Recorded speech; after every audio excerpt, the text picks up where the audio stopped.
Assalamualaikum warahmatullahi wabarakatuh. Alhamdulillah, alhamdulillahilladzi lahul asmaul husna fad'uuhu biha. Allahumma salli wa sallim wa barik ala nabiyyina Muhammadin sallallahu alaihi wasallam wa ala alihi wa ashabihi wa man sara ala nahjihi bi ihsanin ila yaumiddin. Amma ba'd. Bapak ibu-ibu jamaah salat subuh Masjid Al-Aqsa hafizakumullah, dan jamaah yang bergabung di Zoom, semoga juga Allah senantiasa menjaga kita semuanya, amin ya rabbal alamin. Kita awali kajian kita dengan membaca basmalah terlebih dahulu. Bismillahirrahmanirrahim. Kajian pagi ini akan hidup bersama nama Allah Al-Awwal Al-Akhir,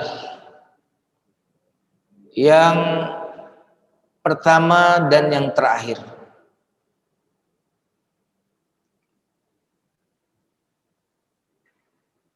Dari sisi kebahasaan, sebelum masuk ke Asmaul Husna, kata awal ini dari bahasa, dari sisi kebahasaan adalah sesuatu yang menjadi sebab adanya yang lain. Ini dari sisi bahasa. Karena itu makna-makna secara bahasa ini, yang pertama misalkan al-awwal berarti yang pertama dalam soal waktu. Ya, contohnya sebelum Ramadan bulan Sya'ban. Sya'ban itu awal dibandingkan Ramadan. Sebelum Sya'ban bulan apa nih kita nih? Rajab. Nah, ini bahasa loh, belum terkait Asmaul Husna. Ada juga awal itu terkait dengan tingkatan. Ya. Orang itu awal, oh berarti dia kalau di kelas ranking 1. Kedudukannya orang nomor 1. Nah, bisa begitu. Tapi ini belum terkait dengan Asmaul Husna. Kedudukannya, misalnya Ar-Rahman, Allamal Quran, terus Khalaqal Insan. Kenapa kok diajari Quran disebut duluan dibandingkan dengan penciptaan manusia? Mestinya diciptakan dulu manusia baru diajarkan Quran. Karena bukan sedang berbicara tentang urutan waktu, tetapi berbicara tentang urutan kedudukan. Al-Quran itu kedudukannya lebih tinggi daripada manusia itu sendiri. Makanya Ar-Rahman disebut Allamal Quran, baru disebutkan manusia. Bisa juga terkait dengan tempat. Nah, kalau mau ke Al-Aqsa mesti lewat sekolah Jepang dulu. Nah, sekolah Jepang itu awal dibandingkan dengan Masjid Al-Aqsa dari sisi tempat. Nah, jamaah sekalian yang dimuliakan Allah Subhanahu wa taala, itu al-awwal dilihat dari makna kebahasaan seperti itu. Tapi apa makna al-awwal terkait dengan Asmaul Husna? Di Asmaul Husna itu yang perlu diperhatikan, ada yang berpasangan, ada yang bergandengan, ada yang mandiri disebutkannya. Yang berpasangan sepasang, seperti dua tangan ini sepasang namanya. Ada yang bergandengan disebut bersamaan, tapi bukan pasangan. Contohnya ayat yang berbicara tentang Ghafurur Rahim, itu namanya bergandengan. Atau Azizur Rahim, itu namanya bergandengan. Tapi kalau yang berpasangan, contohnya apa? Al-Muhyi Al-Mumit. yang mematikan dan menghidupkan. Al-Khafidur Rafi, yang meninggikan, yang merendahkan dan meninggikan. Termasuk Al-Awwal, Al-Akhir, ini berpasangan. Apa perbedaannya? Jamaah sekalian yang dimuliakan Allah, yang berpasangan itu secara makna dia dua tapi seolah satu, Pak. Itu yang berpasangan. Akan tetapi yang bergandengan dua tapi maknanya jadi tiga. Mari kita lihat. Al-Ghafurur Rahim, ini berpasangan atau bergandengan? Halo? Al-Ghafurur Rahim bergandengan atau berpasangan? Bergandengan. Ghafur maha penyayang, maha pengampun. Rahim maha penyayang. Udah berapa maknanya? Dua. Karena dia bergandengan ada makna yang ketiga, Pak. Apa itu? Dia menyayangi dengan mengampuni. Dia menyayangi dengan cara mengampuni. Jadi kenapa Allah mengampuni? Karena dia menyayangi. Jadi dia menyayangi dengan cara mengampuni. Dia mengampuni dengan kasih sayang. Kalau kita ada orang yang jahat kepada kita, kita ampuni, habis itu kasih sayang kita putus. Biasa nyumbang, kita biasa memberi, ya maaf ya, sekarang udah gak ada sumbangan lagi. Saya sih maafin kezaliman Anda.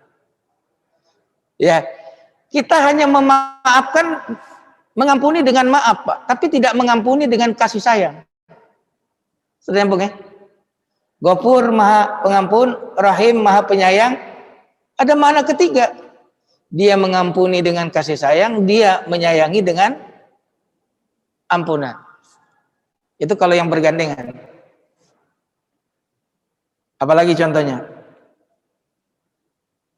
Azizur Rahim, maha perkasa, lagi maha penyayang. Perkasa, maknanya satu. Penyayang, satu. Jadi dua ya. Sekarang mana yang ketiganya apa? Dia yang menyayangi dengan keperkasaan. Ibu kita sayang nggak sama kita? Tapi dia menyayangi kita bukan dengan keperkasaan. Setuju ya? Allah menyayangi dengan keperkasaan. Makanya orang yang disayangi Allah dengan keperkasaan nggak bisa disentuh, nggak bisa dicelakakan. Sebagaimana Fir'aun, sebagaimana Nabi Ibrahim ingin dicelakakan, nggak bisa karena dia disayangi dengan keperkasaan. Dia perkasa di dalam kasih sayangnya. Nah, itu ada makna ketiga ketika Asmaul Husna itu bergandengan. Nah, yang bergandengan boleh dipisah, Pak. Misalkan tadi Ghafurur Rahim, bisa menyebut Ghafur saja, Ghafurun. Nah, nggak apa-apa. Rahimun saja. Nah, itu bisa. Akan tetapi kalau yang berpasangan itu tidak bisa dipisah, Pak. Karena kesempurnaan yang satu ada pada yang lain. Untuk memudahkan pemahaman saja, bukan ingin memiripkan Allah dengan makhluk. Tangan kita ini sepasang, Pak, bukan bergandengan. Tidak sempurna tangan kanan tanpa tangan kiri. Tidak sempurna tangan kiri tanpa tangan kanan. Allah memuliakan, menghinakan. Kalau Allah bilang menghinakan, negatif maknanya, tidak sempurna. Tapi al-mu'izzul muzil, memuliakan dan menghinakan, dia menghinakan untuk memuliakan. Jadi maknanya sempurna. Merendahkan, meninggikan. Coba disebut satu aja, nggak berpasangan. Merendahkan. Oh, dia Allah merendahkan ya. Tapi dia merendahkan untuk meninggikan. Mematikan. Menghidupkan. Mematikan saja. Dia mematikan saja jadi negatif. Dia mematikan untuk menghidupkan. Oke, nyambung ya? Halo? Jadi ternyata yang dua justru dua tapi seolah satu. Yang berpasangan, yang bergandengan dua tetapi maknanya bisa menjadi tiga. Nah yang terakhir tentunya adalah Asmaul Husna yang mandiri disebut. Yang mandiri. Nah yang mandiri ini ya sendiri berarti satu saja maknanya. Jamaah sekalian, hafizakumullah. Apa makna Allah al-awwal dan al-akhir? Allah al-awwal berarti dia yang mendahului segala sesuatu yang ada.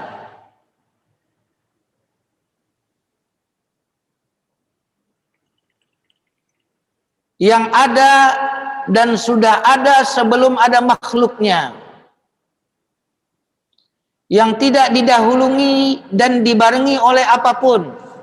Awal yang ada sebelum adanya makhluk, yang ada tidak didahului dan dibarengi oleh sesuatu, maka dia disebut awal. Sedangkan akhir yang tersisa setelah kebinasaan makhluk.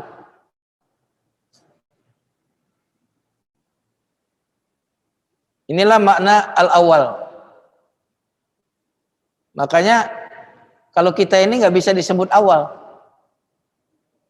karena sudah ada makhluk sebelum kita. Ada yang lahir bareng dengan kita. Adapun Allah yang keberadaannya mendahului segalanya. Saya mau bertanya, sebelum angka 5 berapa Pak? Sebelum angka 5 berapa? 4. Sebelum angka 4? 3. Sebelum angka 3? 2. Sebelum angka 2? 1. Sebelum 1? Nggak ada kan? Nggak ada kan? Halo? Sebelum 1 ada nggak? Ada nggak? 0 kan? Itu saja dari sisi angka, itu untuk menunjukkan sebelum angka 4, 3 ada tuh. Sebelum angka 3, 2. Sebelum 2, 1. Sebelum 1, ya nggak ada. Sudah nyambung ya? Allah al-awwal. Adapun Allah al-akhir, jadi kalau kita urut ke belakang, coba ke belakang, ke belakang, ke belakang. Nah yang paling awal itu disebut awal. Tapi kalau kita maju, bergerak ke depan, terus, ini akan hilang, akan binasa, akan hancur alam semesta ini. 100 tahun yang akan datang yang ada di sini udah nggak ada. Sekian miliar tahun yang akan datang alam semesta hancur. Habis semuanya, habis semuanya. Yang tersisa, yang ada cuma siapa? Allah. Makanya Allah disebut akhir. Jadi kalau dibandingkan kita ke belakang, dialah al-awwal. Kalau kita maju ke depan saat semuanya akan sirna, binasa, maka yang kekal hanya satu, maka yang kekal itulah disebut dengan al-akhir. Jemaah sekalian, hafizakumullah. Jadi Imam Al-Baihaqi menjelaskan al-awwal berarti yang keberadaannya tidak ada permulaan, sedangkan al-akhir berarti yang keberadaannya tiada akhir.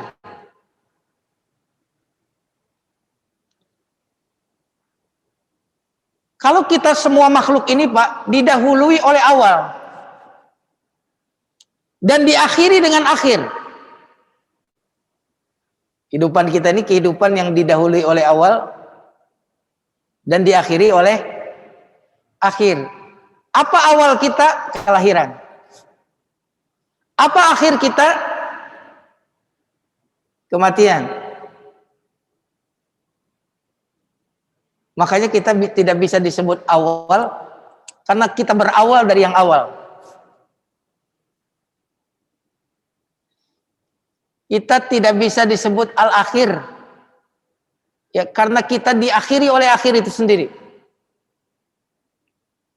Makanya kalau ada orang meninggal, kita secara refleks mengucapkan al-awwal al-akhir ini, inna lillah, berasal atau milik Allah, al-awwal. Betul nggak? Wa ilaihi raji'un, kembali kepada siapa? Allah, al-akhir. Nah, jamaah sekalian, hafizakumullah.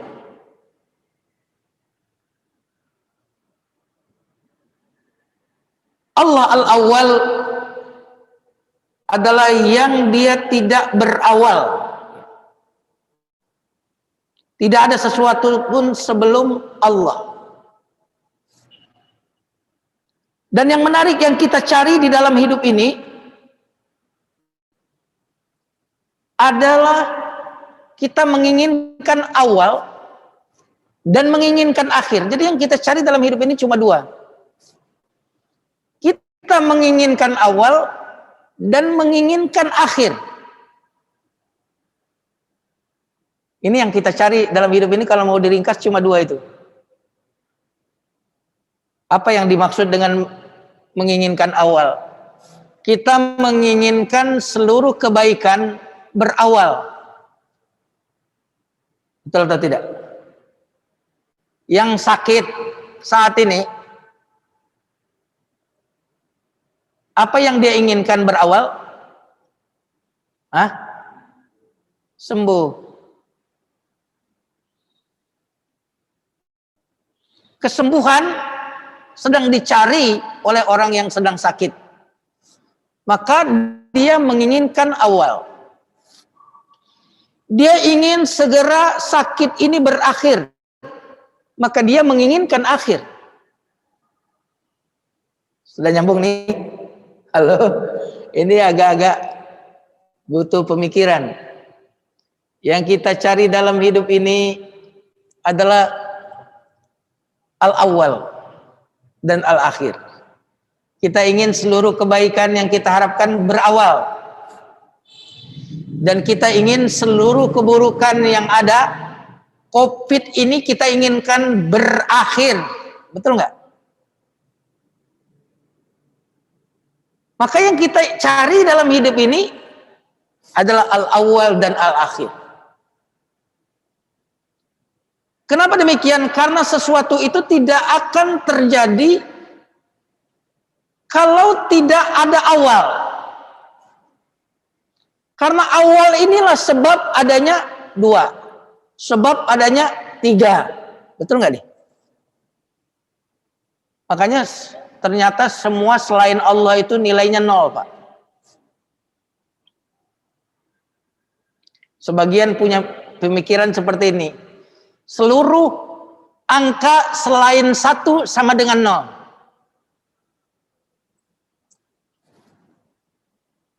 Seluruh angka selain satu sama dengan nol.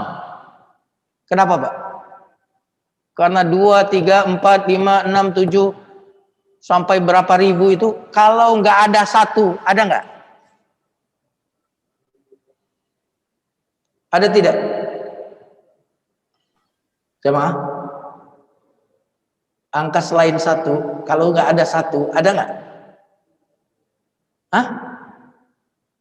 Nggak ada.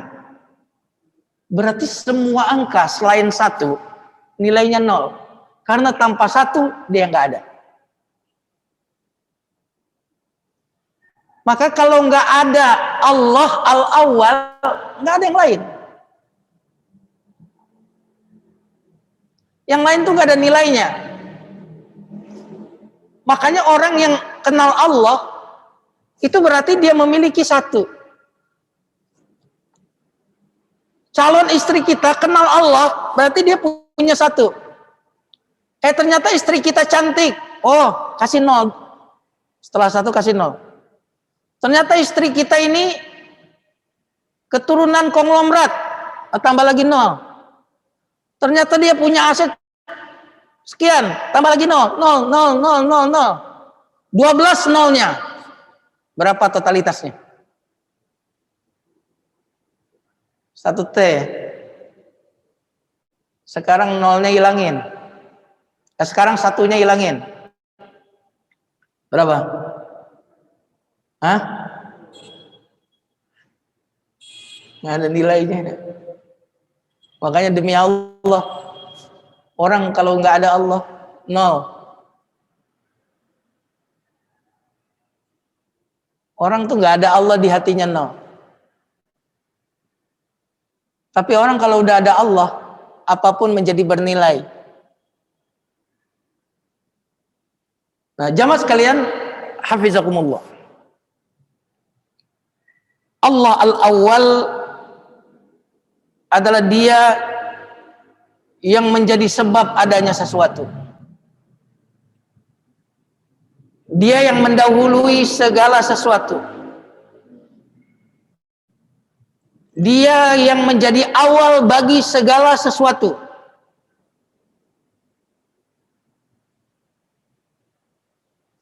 Makanya ada doa, Pak, yang Nabi baca sebelum tidur. Siapa di sini yang banyak utang, angkat tangan. Nggak ada yang ngaku kan? Betul nggak? Ada doa biar bisa kebayar utang. Dan menurut beberapa orang yang mengamalkan doa ini, mereka kemudian lepas dari hutang mereka. Doanya dalam hadis yang diriwayatkan oleh Imam Muslim, Pak. Panjang doanya nih. Saya bacakan ya doanya. Allahumma rabbus samawati wal ardi wa rabbul arsyil azim. Rabbuna wa rabbu kulli syai'in falikul habbi wan nawa wa munzilat taurata wal injir wal furqan a'udzubika min syarri kulli syai'in anta akhidhum binasiyatihi. Allahumma antal awwal. Nah, ini yang ada di kajian kita hubungannya. Falaisa qablaka syai' wa antal akhir falaisa ba'daka syai'. Wa antal zahir falaisa fawqaka syai' wa antal batin falaisa dunaka syai'.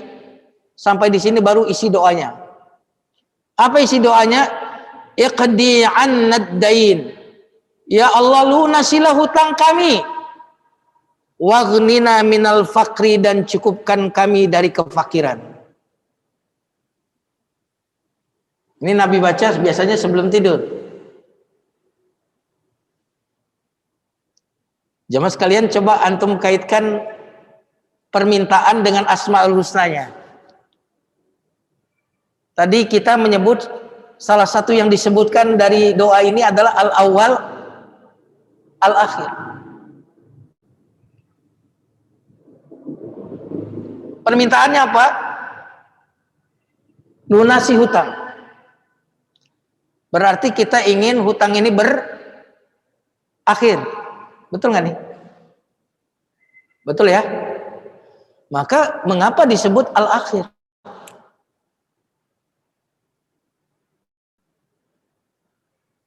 Kita ingin kecukupan berawal.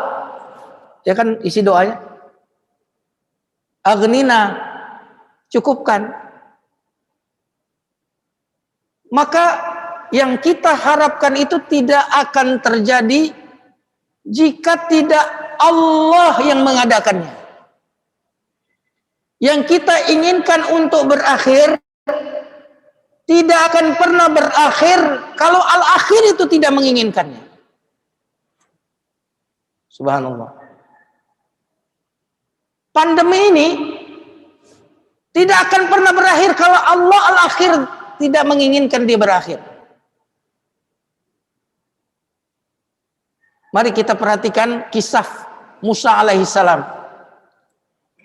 Musa itu sebelum lahir sudah diinginkan oleh Fir'aun untuk dihabisi dan diakhiri. Maka dia bikin undang-undang setiap bayi laki-laki yang lahir harus diapakan? Bukan dibunuh, Pak, disembelih. Kalau dibunuh itu ada peluang nggak terbunuh. Dibunuh, dilemparkan ke laut, dilemparkan dari gunung, ya kan, nyangkut di pohon, dihanyutkan di laut, nyangkut ke tepian, ketemu oleh ini, itu belum tentu mati. Tapi kalau disembelih,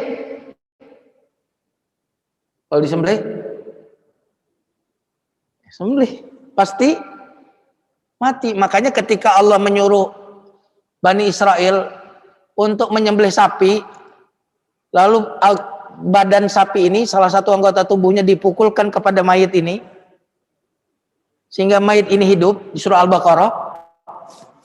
Kenapa kok disuruh sembelih dulu? Kenapa nggak sapi hidup aja dipukulin? Karena kalau sapi hidup nanti masih ragu, berarti mentransfer kehidupan dari sapi yang masih hidup kepada. Maka ini harus dipastikan dulu sapi ini mati, sembelihlah. Tuh bahasa Quran tuh begitu. Supaya kamu tahu bahwa ini sapi udah mati nih. Sembelih kan dilihat oleh mata kepala sendiri kalau nyembelih. Nggak ada keraguan kalau sapi ini udah mati, udah disembelih sendiri. Setelah disembelih, ambillah salah satu bagian tubuh sapi ini yang sudah kau sembelih ini, pukulkan ke mayit ini.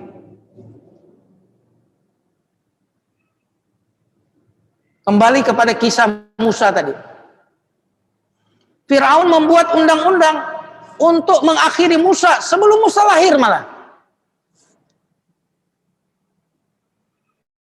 Akan tetapi karena Al-Akhir tidak menginginkan Musa ini berakhir, malah yang mati duluan siapa? Musa alaihissalam atau Fir'aun? Yang mati duluan yang mana? Yang bikin undang-undang matiin orang itu yang mati duluan.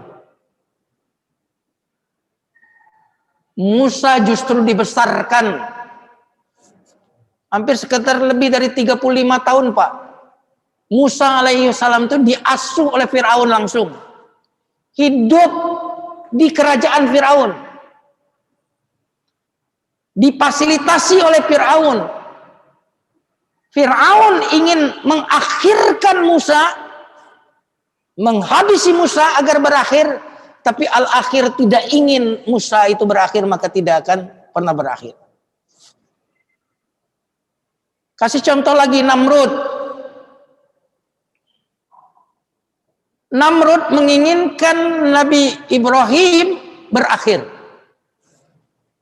Kalau Bapak tahu, saking kepengen Nabi Ibrahim itu berakhir, itu orang sekampung suruh ngumpulin kayu bakar.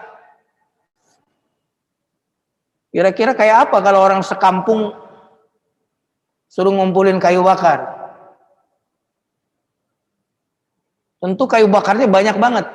Sehingga dalam kisah-kisah disebutkan 40 hari 40 malam tuh nggak padam, Pak, tuh api itu.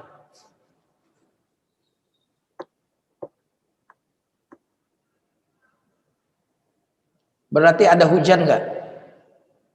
Nggak ada hujan. Kenapa Allah tidak memadamkan api itu dengan hujan? Nanti nggak kelihatan kebesaran Allah.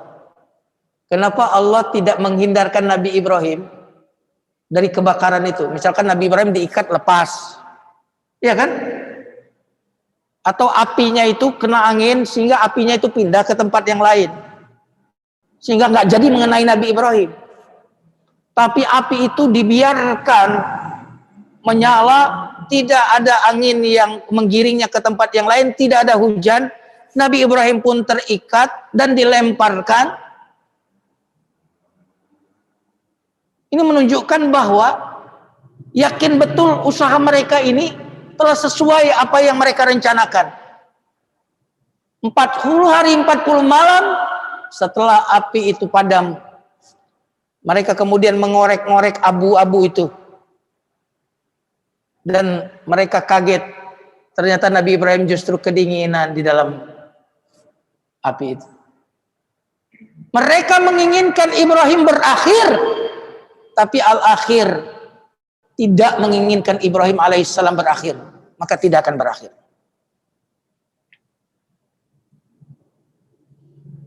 Jamaah sekalian, hafizakumullah. Maka jika kita memiliki masalah-masalah yang kita inginkan berakhir, sebutlah nama Allah al-akhir ini. Kita menginginkan semua harapan, keinginan itu berawal, maka ingatlah al-awal. Karena segala sesuatu tidak akan pernah berawal tanpa al-awal. Dan segala sesuatu tidak akan pernah berakhir tanpa al-akhir. Jamaah sekalian yang dimuliakan Allah Subhanahu wa taala.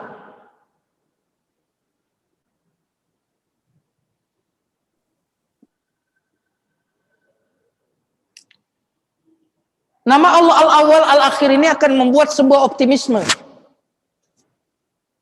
Kenapa orang itu pesimis? Karena dia menginginkan kebaikan itu berawal melihat kemampuannya. Si sakit, dia merasa frustasi, pesimis, karena dia melihat dirinya dan dokter. Tapi kalau dia melihat al-awwal, Allah al-awwal, segalanya sesuatu bisa berawal dari al-awwal, tidak bisa berawal dari selain Allah.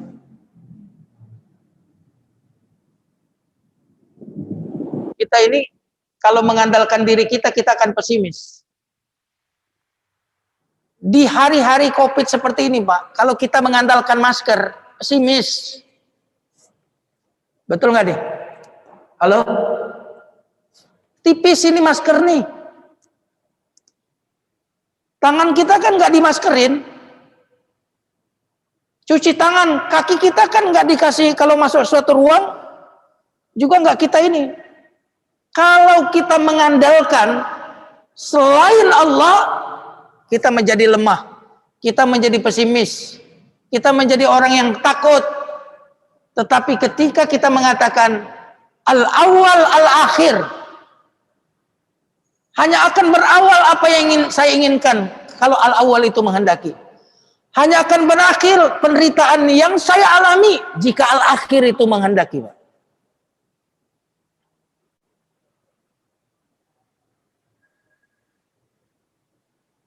Jamaah sekalian, hafizakumullah.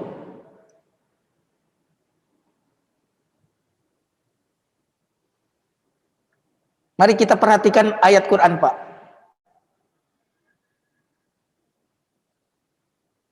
Harta kita, rumah kita, mobil kita, kepemilikan kita. Kalau kita lihat dari kacamata Asmaul Husna al-awwal al-akhir, saya mau bertanya. Itu sebenarnya ada di tangan kita karena apa? Ayo. Halo? Punya mobil? Punya rumah? Punya pekerjaan? Kalau kita lihat dari kacamata al-awwal akhir, itu dari siapa? Hah? Dari rahmat Allah, dari al-awwal. Karunia dan rahmat mendahului segala nikmat dunia dan ukhrawi. Jadi mobil kita dari mana? Al-awwal. Pekerjaan kita dari siapa? Dari Allah al-awwal. Uang kita dari mana? Dari al-awwal. Bahkan nikmat ukhrawi kita bisa dengerin pengajian ini, kita bisa sholat di masjid ini, karena apa? Karena al-awwal. Saya ingin kasih ayat yang sangat menyentuh, Pak. Mudah-mudahan Bapak merasakan apa yang saya rasakan dengan ayat ini?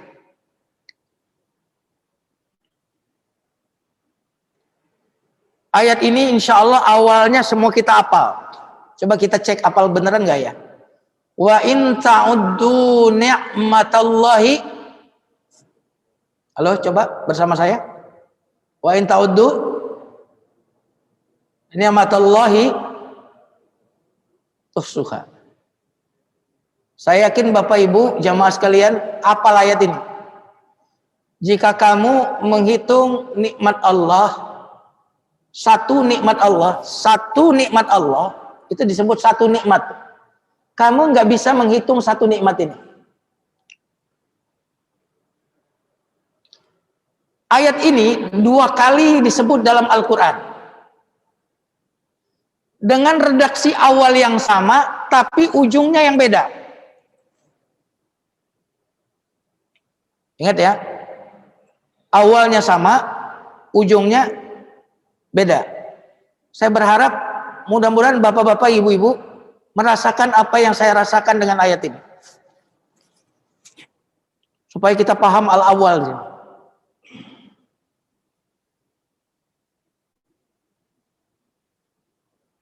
Di surat Ibrahim ayat 34. Ini yang pertama disebut. Awalnya sama. Wa in ta'uddu ni'matallahi la tuhsuha. Kalau kamu menghitung nikmat Allah, satu nikmat nggak bisa kau hitung. Ujungnya apa bunyinya? Innal insana la zalumun kafar. Sesungguhnya manusia itu zalim dan kufur. Berarti ada 2 kejahatan kita terhadap nikmat. Apa itu? Zalim, kufur. Apa makna zalim terhadap nikmat? Kita menggunakan nikmat itu untuk maksiat. Menggunakan mata untuk melihat yang diharamkan oleh Allah. Menggunakan uang kita untuk membeli kemaksiatan. Zalim. Apa itu kufur? Tidak menyandarkan nikmat kepada Allah. Si sakit bilang apa? Oh, kalau bukan karena dokter itu, saya nggak sembuh. Oh, kalau bukan obat paracetamol, panas saya nggak turun. Untung ada satpam. Kalau nggak ada satpam, kerampokan saya. Semua makhluk disebut kecuali Allah. Ketika dapat nikmat. Ketika sembuh, dokter-dokter disebut semua. Allah nggak disebut. Kufur. Inilah 2 kejahatan kita atas nikmat yang Allah berikan. Pertanyaannya, nikmat yang nggak bisa dihitung yang Allah berikan itu, kalau ngelihat kejahatan kita ini, pantas nggak kita beri? Pantas nggak kita diberi? Halo? Pantas nggak? Kalau melihat kejahatan kita, zalum, kafar, pantas nggak diberi nikmat yang tidak terhitung? Ini pendiam banget ya jemaah Al-Aqsa ini. Mohon jawabannya kan Pak, pakai masker kan? Hah? Supaya saya tahu ini masih hidup apa enggak kan? Pantas nggak Pak? Nggak pantas. Si zalim, si kafir ini, si kufur ini, pantasnya dibinasakan Pak. Tapi mengapa tetap mendapat nikmat yang tak terhitung? Jawabannya di surat An-Nahl. Dengan redaksi yang sama di awal, tapi ujungnya beda. Surat An-Nahl, surat 16 ayat 18. Wa in ta'uddu ni'matallahi la tuhsuha, sama pangkalnya. Ujungnya beda. Ujungnya apa kata Allah Subhanahu wa taala? Innallaha la ghafurur rahim. Jika kamu menghitung nikmat Allah, maka kamu nggak bisa hitung nikmat itu. Sesungguhnya Allah Maha Pengampun dan Maha Penyayang. Kenapa si zalim dan si kufur ini dapat nikmat? Jawabannya apa? Halo? Jawabannya ada di surat An-Nahl itu. Karena Allah Maha Mengampuni, Allah Maha Menyayangi. Karena Dia Maha Rahim, karena Dia Maha Pemilik rahmat. Maka berarti semua yang kita miliki, semua yang ada di tangan kita, kita dapatkan berawal karena rahmat Allah.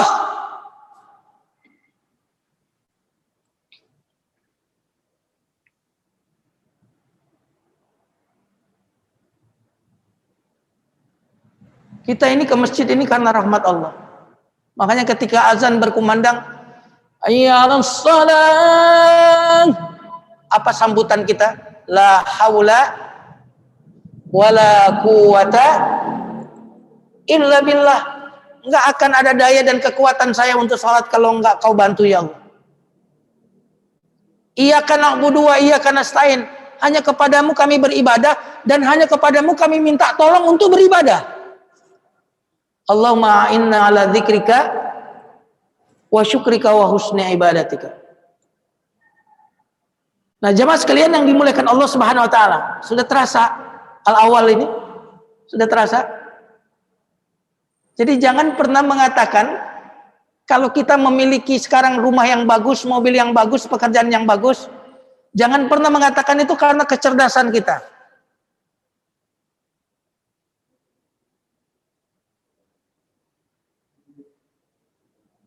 Sudah terbukti Pak, banyak yang lebih cerdas dari kita, rumahnya nggak lebih bagus dari kita Pak. Teman-teman kita dulu yang pinter-pinter, duitnya tidak lebih banyak dari kita. Kalau kita mau compare, ya Allah, ini karena rahmat-Mu.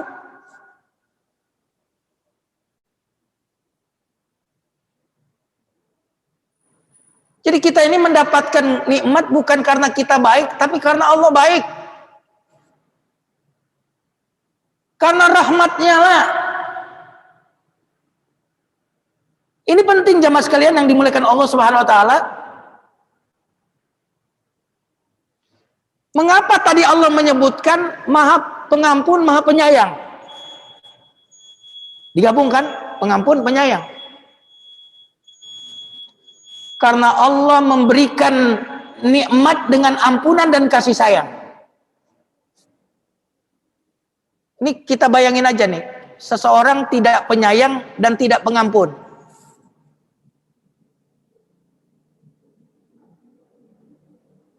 Selama ini dia ini membantu seseorang. Dia bantu.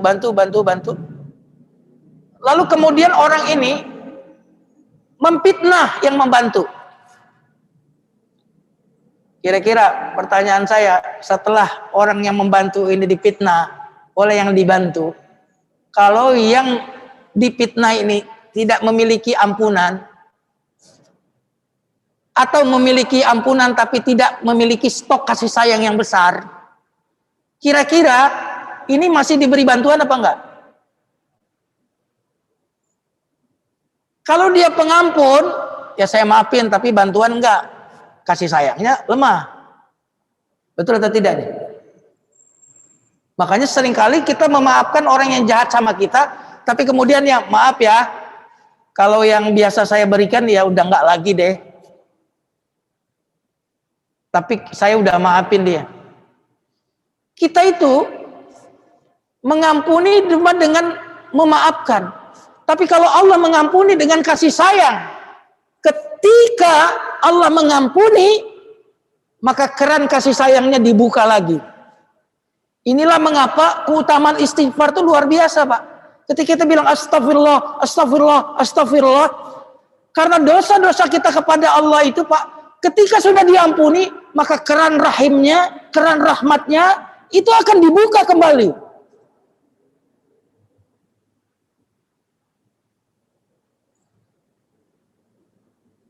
Halo. Gak kayak kita, udah saya maafin. Tapi maaf ya, kita udah nggak teman bisnis lagi ya. Bantuan yang saya biasa beri, maaf ya, nggak lagi deh. Jamaah sekalian yang dimuliakan Allah Subhanahu wa taala. Allah al-awwal. Maka kita berarti harus meyakini bahwa karunia dan rahmat Allah lah yang menjadi sebab nikmat baik duniawi maupun ukhrawi itu ada pada kita. Ini. Apa Pak yang membuat orang sombong, Pak?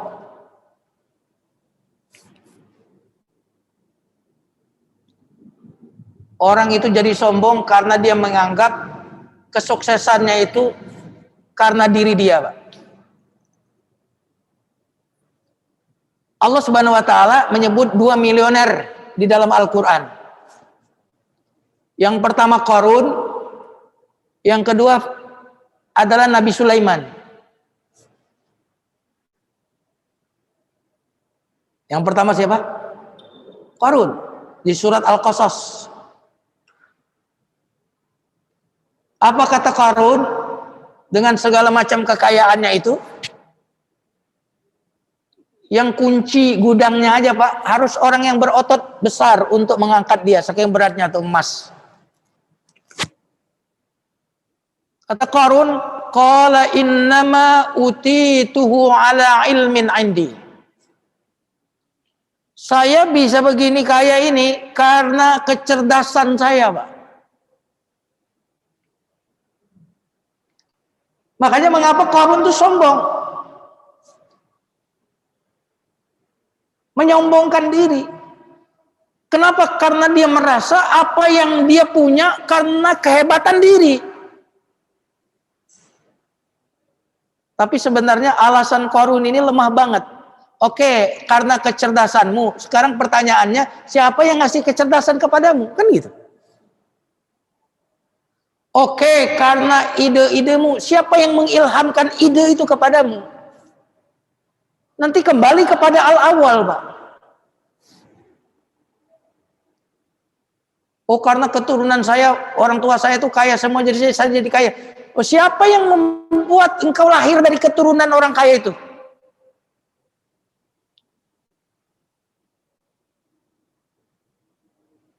Jadi merasa diri awal bagi kesuksesan itu berawal dari saya, pikiran saya, kerja keras saya, itu bisa membuat orang sombong, Pak.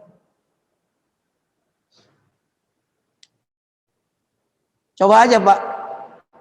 Ada orang bangkrut, kelilit utang, lalu kita bantu. Bebas dari utang, kemudian orang ini bangkit, berbisnis, jadi orang sukses. Kalau kita merasa awal, kita akan bilang apa? Hah? Kalau nggak gue bantu tuh, coba lihat deh. Kalau bukan karena saya tuh, udah apes tuh orang tuh. Kan saya yang biayain tuh dia sekolah. Akan ada kesombongan, Pak. Ini yang pertama. Yang kedua, Pak, orang kalau merasa itu karena prestasi diri, Pak, itu akan membuat dia tidak bersyukur. Wajar dong saya mendapatkan mobil ini. Saya pergi pagi pulang petang, pantat panas karena macet, sampai pepet pala puyeng-puyeng. Wajar dong saya. Sesuatu yang wajar tidak akan kita syukuri. Betul atau tidak? Saya mau bertanya, kita sampai saat ini selamat dari COVID, Pak. Karena usaha pakai masker atau karena Allah menjaga? Bapak tidak akan pernah bersyukur kalau itu, oh karena saya rajin olahraga. Oh karena ini. Karena Bapak merasa worth it, wajar. Saya ikhtiar kok. Seolah kita sudah membayarnya, Pak.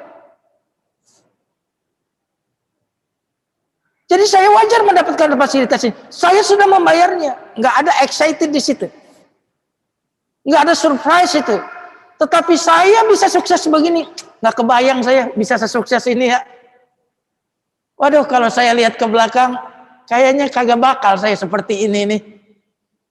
Ini kalau bukan baiknya Allah, nggak mungkin saya bisa punya mobil. Nggak bisa saya bisa punya rumah. Waduh, saya nggak bisa membayangkan saya bisa seperti sekarang ini kalau nggak pertolongan Allah. Itu yang akan membuat kita bersyukur, Pak. Dan terhindar dari kesombongan. Setuju nggak nih? Jadi kalau ngelihat ada orang-orang sombong, itu dia belum kenal al-awal tuh. Kalau dia kenal al-awal, nggak bakal sombong. Subhanallah. Jamaah sekalian yang dimuliakan Allah Subhanahu wa taala. Yang berikutnya. Masih ada waktu ya? Masih semangat nih? Pak, ketika kita memahami awal, bahwa segala sesuatu berawal dari siapa? Al-awal. Maka kita akan tidak akan kesel kepada makhluk.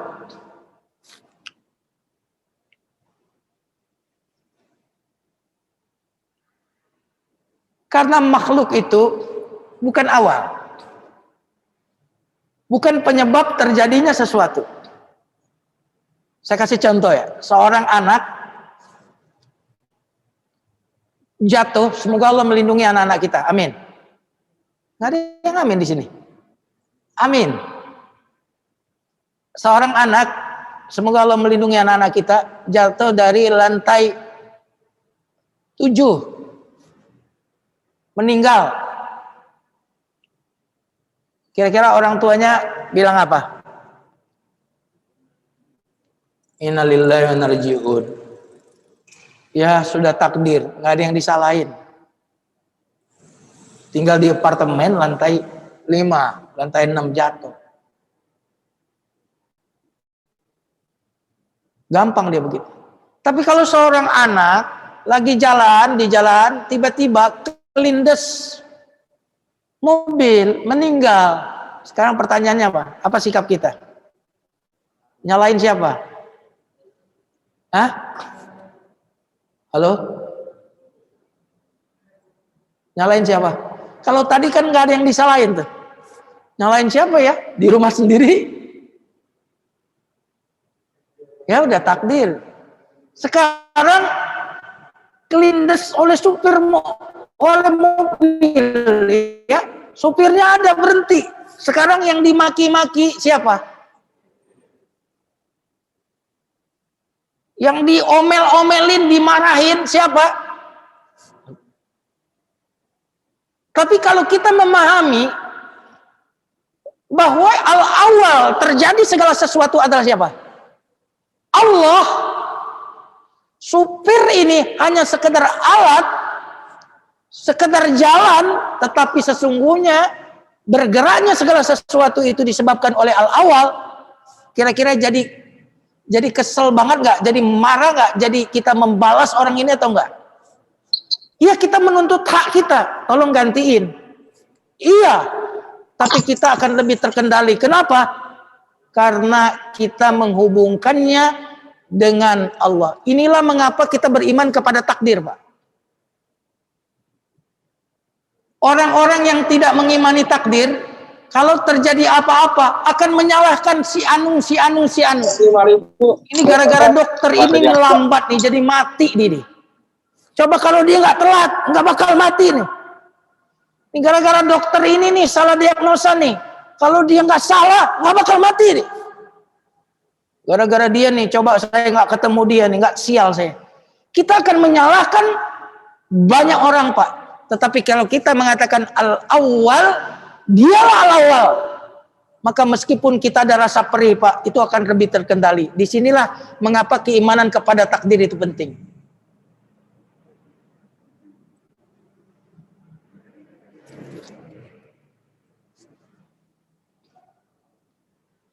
Ada begal, bacok. Semoga Allah melindungi kita semuanya. Memang kalau contoh-contoh begini jadi kita banyak berlindung ya. Si Fulan dibacok oleh begal. Setelah kena bacok, begal ini kabur, pisaunya jatuh.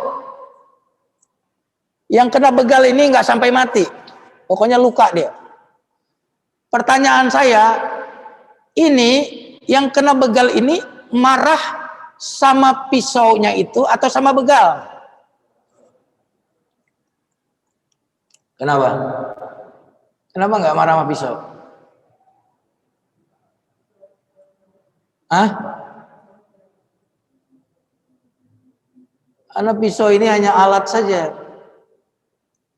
Tapi ada yang make. Nyambung ya? Kalau marahnya sama pisau, pasti orang ini agak-agak perlu dibawa ke rumah sakit jiwa. Gara-gara lo nih ya pisau. Gue luka nih gara-gara lo.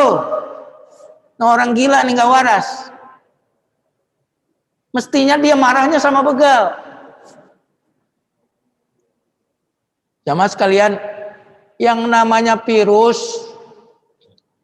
apapun itu, yang namanya penyakit, yang namanya musibah, itu hanya alat yang dipakai oleh Allah yang penyayang untuk menterapi kita. Halo? Kalau marahnya sama penyakit, gila. Terus berarti kalau kesel, berarti keselnya sama siapa? Sama Allah. Berani kesel sama Allah. Maka ketika kita memahami al-awwal ini, kita tidak akan terlalu marah yang berlebihan atas orang-orang yang menzalimi kita. Karena orang-orang yang menzalimi kita itu hanya alat yang dipakai oleh Allah untuk menterapi kita, mendidik kita, mentarbiyah kita. Ini al-awwal.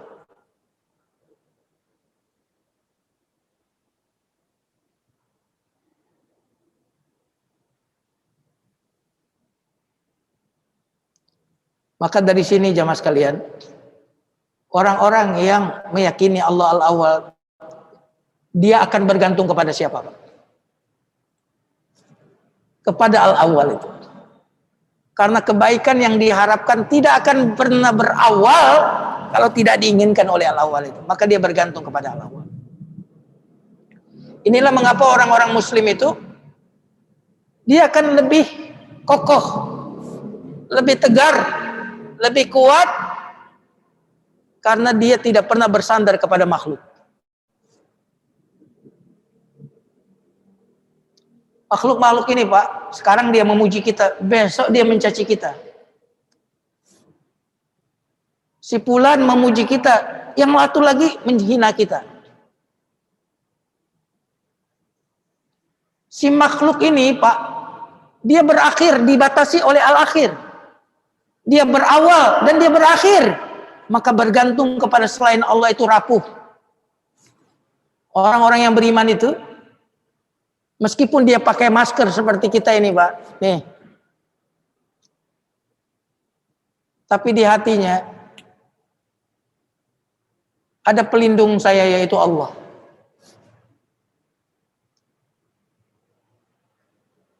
Allah lebih hebat daripada vaksin. Bukankah bertahun-tahun selama ini yang menjaga kita Allah? Betul nggak, Pak? Betul atau tidak? Maaf, sebelum ada virus corona, sebenarnya di sekitar kita itu udah ada virus belum? Kok bisa nggak kena kita? Oh, imun, Ustaz, imun. Ya, siapa yang menciptakan imun itu? Imun itu kan udah ada di tubuh kita, kan? Betul atau tidak? Justru bagaimana imun itu tertrigger, terproduksi di dalam tubuh kita, kan itu problemnya. Berarti udah ada imun dalam tubuh kita, ini udah ada proteksi. Nggak usah jauh-jauh, Pak. Bulu hidung itu sendiri apa itu? Bulu hidung itu. Kenapa ada bulu hidung?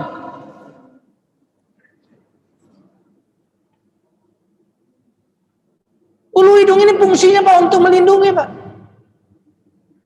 Kenapa kita panas? Kok badan saya panas? Panas itu cara tubuh melindungi diri Pak. Betul atau tidak? Kenapa ada keringat? Keringat itu cara tubuh melindungi kita. Allah Al-Awwal. Saya nggak akan dapat perlindungan tanpa dia mengawali, membuat perlindungan itu ada. Saya pakai masker, tapi ini terlalu rapuh untuk melindungi saya. Saya pakai anti apa? Bukan antigen, Pak. Cuci tangan itu pakai apa? Antiseptik, apa segala macam. Emang saya 24 jam mau pakai itu? Al-awwal Pak. Rapuh kita kalau tidak Allah ada di hati kita. Rapuh, paranoid. Paranoid, semuanya serba disemprot, semprot lagi. Ketemu istri semprot lagi.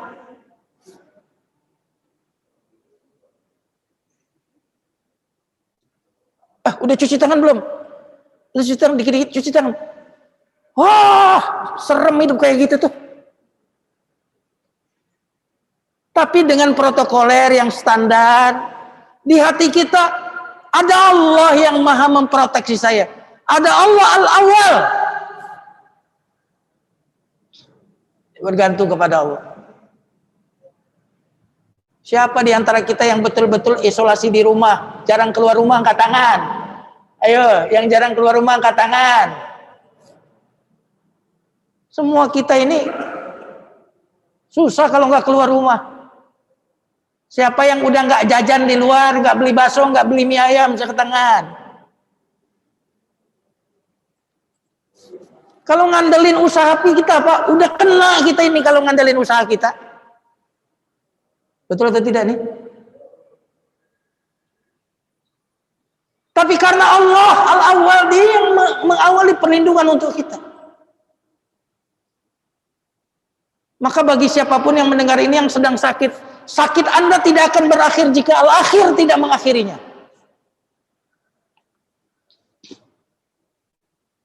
Kesembuhan yang Anda inginkan berawal tidak akan datang kalau Al-Awwal tidak menginginkannya.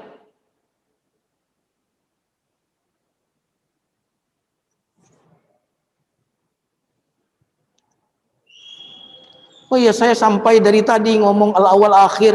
Emang ayatnya mana Ustadz? Al-Awwal Al-Akhir. Surat Al-Hadid Pak, ayat 3 Pak.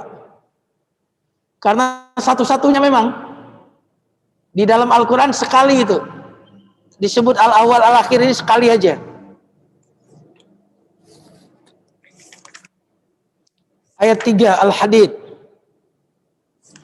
Wal awwal wal akhir. Sekali-kalinya itu disebut. Sama dalam hadis tadi. Nah, yang terakhir, setelah memahami Al-Awwal ini, maka marilah kita menauladani Al-Awwal ini dengan menjadi orang yang paling awal menuju Allah.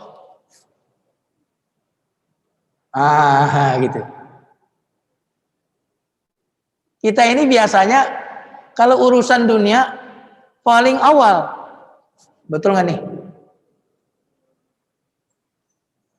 Urusan dapat duit, wah nomor 1 saya duluan itu. Urusan dunia begitu. Kalau di jalan, waduh, saya duluan nyerobot. Enak diserobot orang saya kalau enggak. Kita ingin paling awal untuk urusan dunia. Kalau ketemu dengan pemimpin-pemimpin urusan dunia, pengennya duduk di depan. Tapi kalau sholat, duduknya di pojok dulu di belakang. Betul nggak nih?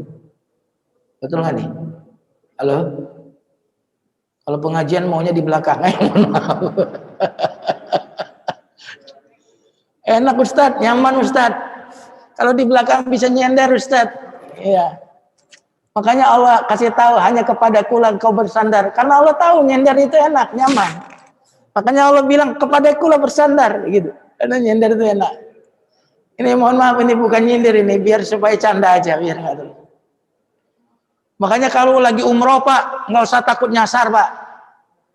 Karena gampang nyari orang Indonesia itu, pokoknya di tembok-tembok tuh orang Indonesia semua tuh.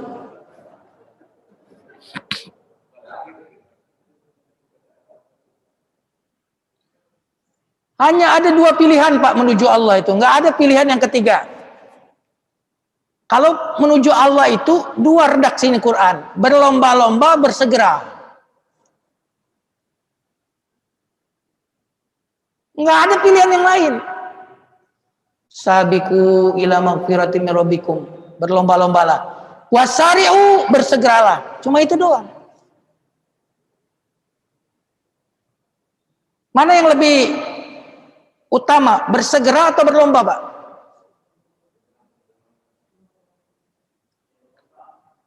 Yang lebih utama berlomba. Karena kalau di dalam berlomba Pak, selain dia pasti bersegera, tapi dia ingin menjadi nomor awal. Kalau sekedar bersegera, azan dikumandangkan, dia bersegera, belum tentu dia nomor satu datang. Maka ketika kita mengenal al-awwal, maka jadilah orang yang paling awal dalam menuju Allah Subhanahu wa Ta'ala. Kita ini jamaah sekalian, kalau soal-soal duniawi cemburunya luar biasa. Oh, si Anu itu ya rumahnya paling awal, paling bagus. Oh, si Anu itu luar biasa tuh hartanya, gajinya. Itu kita cemburu. Tapi kalau urusan-urusan akhirat tuh kita nggak cemburu. Betapa berharganya dunia di mata kita dan betapa tidak berharganya akhirat di mata kita.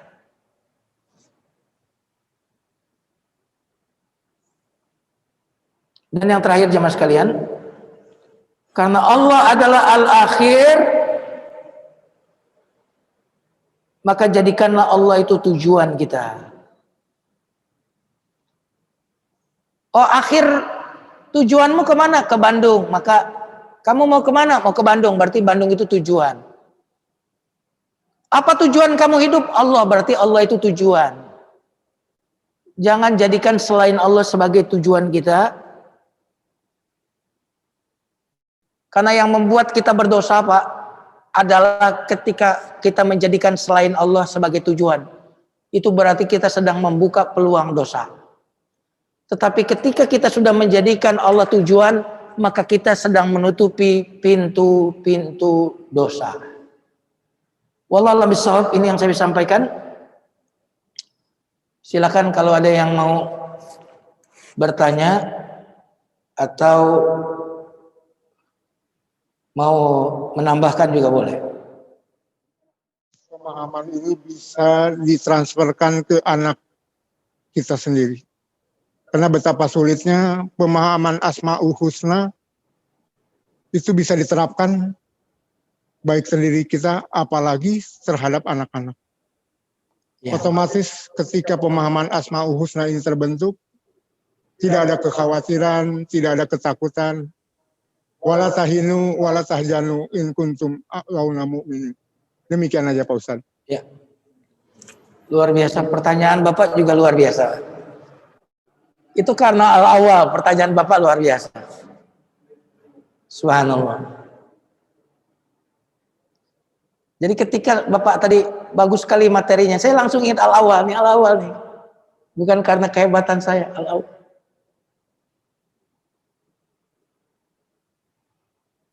Jamaah sekalian yang dimuliakan Allah.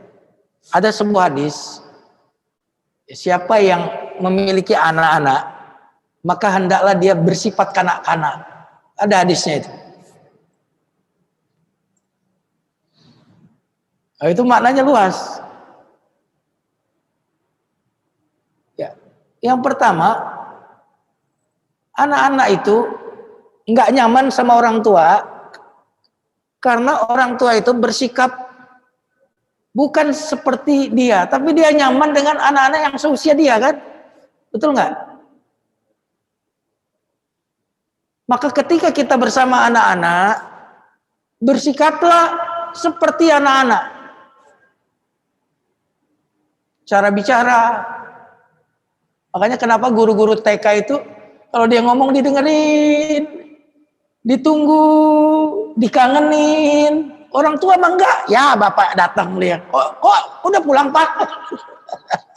Biasanya pulangnya nggak jam segini. Kok udah pulang sih? Cepet amat. Tapi kalau guru-guru tuh dirindukan. Sampai nangis gara-gara mereka ini nggak bertemu gurunya. Aku kangen bu guru. Karena bu guru itu bersikap dari cara ngomongnya. Kekanak-kanaan. Nah, dengan kita memahami bagaimana cara menjadi kekanak-kanakan, maka filosofis Asmaul Husna ini kita bisa sampaikan secara otomatis dengan cara anak-anak. Maka caranya ketika bermain dengan anak-anak, ikutilah gaya mereka bicara. Pakai bahasa mereka. Nah, kalau kita udah terbiasa bersama mereka dengan gaya mereka, dengan bahasa mereka, maka di situ kita akan menemukan bagaimana cara menyampaikan Asmaul Husna ini. Saya pernah menyampaikan Asmaul Husna ini ketika saya sedang di mobil bersama anak saya. Hujan deras, kita berdua saja sama anak saya. Wah, Bi, hujan. Deras banget lagi, Bi. Oh iya. Kalau nggak hujan, nak. Gimana nanti kalau nggak hujan-hujan? Ah, dari situ. Untung hujan. Coba kalau nggak hujan-hujan bagaimana, nak? Bisa mandi, gitu.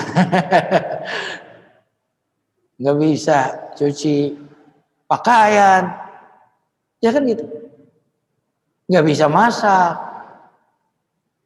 Oh itu tuh kita nggak bisa makan sayuran, nak.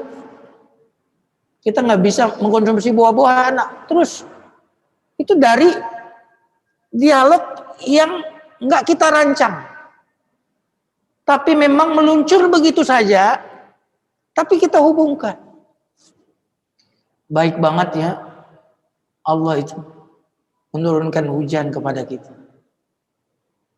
Kalau nggak ada air, mati semua ya. Itulah nak, Allah itu maha menghidupkan, itu di situ maknanya. Suatu hari anak saya membaca masa garansi kulkas. Bi, maksudnya garansi ini apa sih? Garansi itu berarti selama dia belum sampai waktu ini, sekian tahun ini, berarti kalau dia rusak, dijamin kita bisa diperbaiki oleh produsennya, oleh perusahaannya itu. Oh gitu. Enggak lama beberapa kemudian kulkas saya itu rusak, Pak. Bi, kulkasnya rusak. Kata istrinya letuk. Iya, emang udah waktunya. Garansinya aja begini nih. Ini udah agak lewat dikit doang nih. Tuh nak. Ada orang menggaransi saja itu ada masa expirednya. Masa berakhirnya segala sesuatu itu. Makanya dia bahas garansi dengan dalam jangka itu. Lebih dari itu nggak garansi karena ada masa berlakunya. Sebagaimana produk, manusia itu ada expirednya, nak. Ada masa di mana tubuh kita ini tidak layak lagi kemudian beroperasi, berfungsi karena sudah masa expirednya. Itu salah satu makna, gitu ya. Allah al-mumit, Allah yang maha mematikan. Jadi hal-hal yang sekitar yang tidak kita rancang dengan serius, tapi perbincangan yang natural, alamiah, entah di mobil, entah di meja makan, entah dia sedang ngobrol dengan kita, meluncur begitu saja kita masukin Asmaul Husna. Itu Pak pengalaman saya. Tidak perlu nak sini duduk. Tadi ayah dengar ceramah dari Pak Ustadz Jumaruddin tentang al-awwal al-akhir. Qala Allah Ta'ala. Kabur anaknya itu. Sama nasihati istri juga nggak perlu formal-formal. Sini mah, aku nasihati. Nggak perlu begitu. Lagi makan, lagi jalan-jalan sebelum tidur. Itu momentum di mana kita ngobrol mempengaruhi. Tapi nggak usah serius. Dan ternyata selalu ada Pak yang bisa kita selipkan itu. Selalu ada dari obrolan, makanan, dari ini, dari itu. Selalu punya peluang untuk menyelipkan nilai-nilai itu. Wallahu a'lam bishawab. Alhamdulillah kalau cukup. Mudah-mudahan Allah Subhanahu wa taala menjaga kita semuanya. Kita tutup dengan istighfar. Astaghfirullahalazim. Doa kafaratul majlis. Subhanakallahumma bihamdika asyhadu an la ilaha illa anta astaghfiruka wa atubu ilaik. Barakallahu li wa lakum. Assalamualaikum warahmatullahi wabarakatuh.